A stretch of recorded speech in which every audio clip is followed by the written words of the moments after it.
Hey guys, this is Chris with CricketUsers.com and the US Tech Channel, and what do I have today? What have I done? Something that I said I wasn't going to do. I saw the LG Optimus Pro for AT&T on pre-order before getting the HTC One, the Galaxy S4. I was on the Note 2 with Verizon. I love the device. After I rooted it, put CyanogenMod 10.1 on it, and changed the LCD density, this has just flashed the latest nightly, so I'm back to like the stock resolution. This is a 720 device. These are 1080, so the resolution is a lot higher on the Galaxy S4 and the HTC One than this Note 2. However, obviously the Note 2 has a larger screen. I mean, this thing like dwarfs almost every phone it comes in contact with. And I was using the HTC One. I loved it. So did my wife, and she really wanted one, and we came to a compromise. This is how I got it. I told her if we got the LG Optimus Pro that I would start using that, and she could have the HTC One.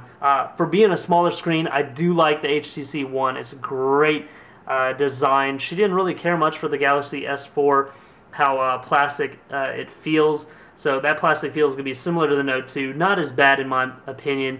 But now we're going to check out the LG Optimus Pro. One of the things I did with the Note 2 was install a Qi. It's spelled QI. It's pronounced Qi wireless receiver, and it worked for the longest time. I actually had to solder it in with the LTE Verizon version. The CDMA versions, they don't have the prongs exposed. This is the LG charging pad that they sell at Verizon, WCP 700, and you can see when I put it on it, it still blinks, but it actually doesn't charge the device, which is a big disappointment. And it was a big disappointment that HTC One didn't have wireless charging built in, even though the HTC DNA for Verizon did. And this, the GSM version, the AT&T Galaxy S4, doesn't have wireless charging built in, but you can see those prongs right there, and if you get the appropriate door, you would be able to do it. I was looking online. I didn't even know that the LG Optimus Pro had wireless charging until I saw this comparison, and then I saw some earlier stuff from back in March where people said you had to like buy a special door or whatnot. But we're gonna see if this supports wireless charging straight out of the box. So open it up. Has the standard AT&T texting and driving. It can wait, which is true, very true.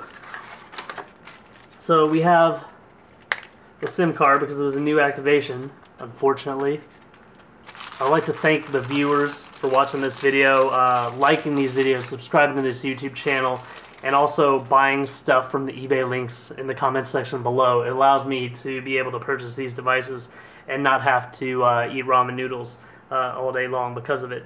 So it has this little screen protector on there. It lets you know that the back button's right there and the menu right there, and the home button right in the center. You can see that front-facing camera and then the notification LED area. One thing that was weird is there were no accessories available at AT&T for this device. Usually there's something available so we can keep this thing protected. You obviously can't keep that on there until you find a screen protector or some other accessories. You can keep this rear protector on, but it doesn't go all the way to the outside. So I'll probably keep that on for now. It almost looks like a carbon fiber blue design. It's not quite carbon fiber look. There's your rear-facing camera. Let's check out the specs. I got some printed out because I can't remember all these things. Front-facing camera is 2.1 megapixels on this device and 13 megapixels on the rear-facing camera compared to the 1.9 front on the Note 2 and the 8 megapixel rear. So in the megapixel war, it wins. Both 5.5 inch screens. This is an IPS screen. This is AMOLED. This is 1080. This is only 720. So the pixel density in this is 400 pixels per inches, while this one's only 267. Straight out of the box, this comes with 32 gig of onboard storage versus this 16, and they both had 2 gigs of RAM. This is running the Exynos 4412 1.6 gigahertz quad core. This is running the Snapdragon 600 1.7 gigahertz quad core. That's also present on the Galaxy S4 and the HTC One. So if you need a little bit more display but still have to have the power of these new flagship devices, this might be the way to go for you. I really haven't had that many LG phones. I had that LG Verizon Optimus View that I saw at CTA CTIA last year. That thing was nice, and I always got people coming up to me asking, hey, is that a phone? And it was a 4x3 aspect phone, so it was really big. It really looked like a phablet versus just a large phone. Look in the box here, we've of course got some literature, warranty, safety information. The travel charger outputs 1.5 amps, so if you use any charger less than that, you might not be charging this at the fastest rate. And then it comes with a micro USB cord. It does support HDMI via a micro USB with slim port adapter. And here's the battery here. It's 3,140 milliamp hours versus the 3,100 milliamp hours in the Galaxy Note 2. Let's take this out and put it in.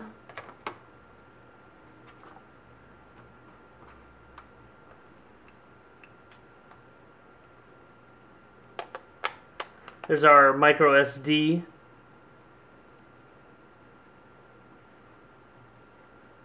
You can see these prongs right here.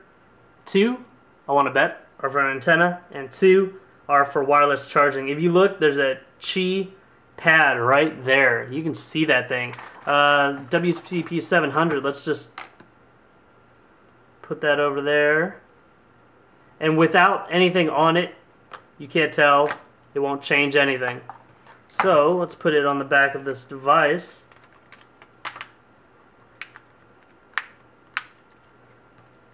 And then let's put it on here.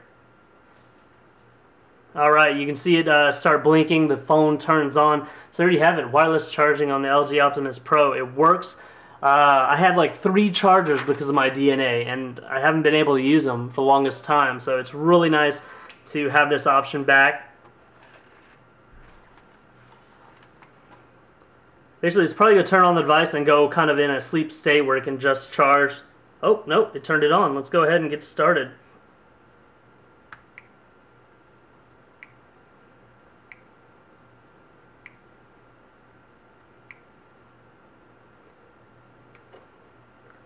And it dumps me right out into the device, letting me go ahead and start to use it. Beautiful screen. Let's turn on the Note 2 here. The Note 2 is at full brightness. There's a black screen. And we don't have a pure black screen here. I'm going to guess that the pure blacks are still better on the AMOLED. But this device has very rich colors, looks good, really gives you a lot of working area with this 1080 display. There's the dialer. Here's all your quick toggles. You can edit them, decide the placement and which ones are on there probably.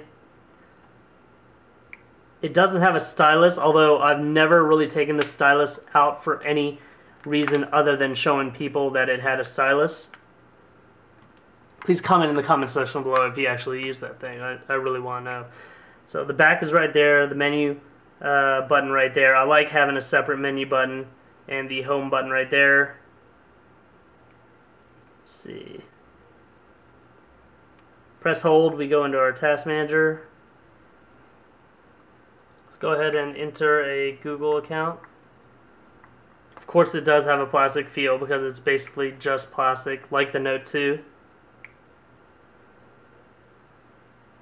So it looks like the way you access Google now on the LG Optimus Pro is click holding the home, and then right in the middle you'll have the G for Google Now.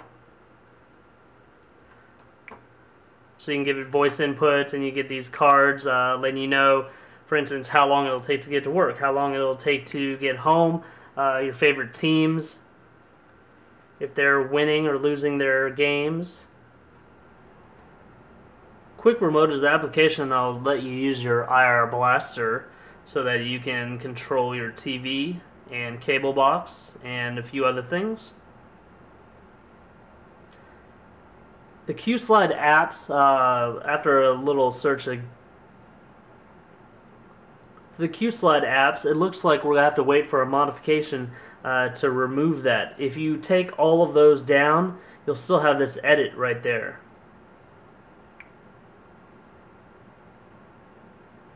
If we go into our settings,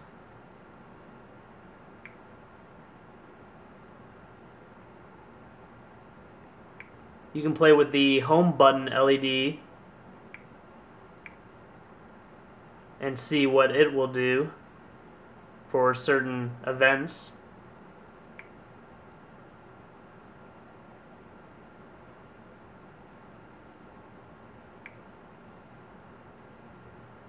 Another neat thing you can do is change that one quick button right there and make it a shortcut for something else. So naturally, I chose the camera.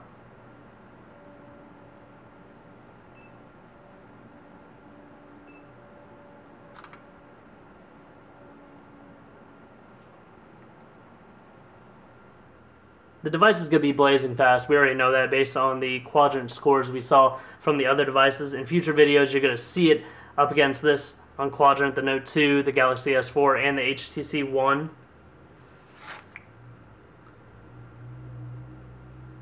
Has a memo button right there. Volume rockers on the left side. Micro USB on the center of the bottom. There's your bottom mic, speakerphone, rear-facing camera, flash, power buttons on the right, mic, looks like an IR blaster, so we'll be sure to demo that. Looks like you can have the home screen in landscape here, so if you do put this on a car dock, you'll easily be able to switch over, or if you're laying in bed, you won't have to go from portrait to landscape to navigate around. The device is running Android version 4.1.2 Jelly Bean. It retails for a full cost price of $550, and that's $200 with a 2-year contract on AT&T. Alright, so for more information on this device, stay tuned. Please like this video, subscribe to my YouTube channel. If you have any questions about this device, want to see anything, please just leave the comments below and I'll try to address them the best I can. Thanks a lot for watching.